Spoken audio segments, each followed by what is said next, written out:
আসসালামু আলাইকুম, আমার নাম আনহেতা আফনান।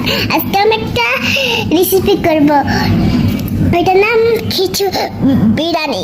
বিরিয়ানি আগে তেল, তারপরে পেঁয়াজ মরিচ নাড়াচড়া করতেছিল, তারপর গুঁড়া মরিচ, তারপরে মশলা, আবার মশলা রসুন গুঁড়া মরিচ, তারপর পানি দিছে, তারপরে আবার লাড়াচড়া করতেছে, তারপরে কলজা দিছে, তারপরে আরো কলজা দিছে, তারপরে লাড়াচড়া করছে, তারপরে ঢাকনা দিছে, তারপরে আবার তেল দিছে, পেঁয়াজ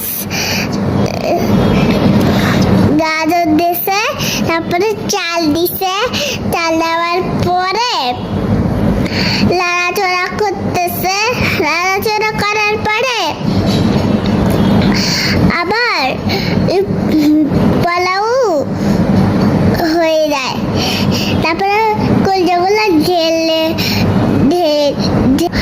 তারপরে লাড়াচড়া করে আবার পানি দে আবার পানি দে, তারপরে আবার কাঁচা মরিচ দে, তারপরে ঢাকনা সে খুলছে, খোলার পরে আবার নাড়াচাড়া করতেছে। তারপরে বিরিয়ানি রান্নাটা হয়েও যায়। আমি বিরিয়ানি হয়ে গেছে। আসসালামু আলাইকুম, ধন্যবাদ।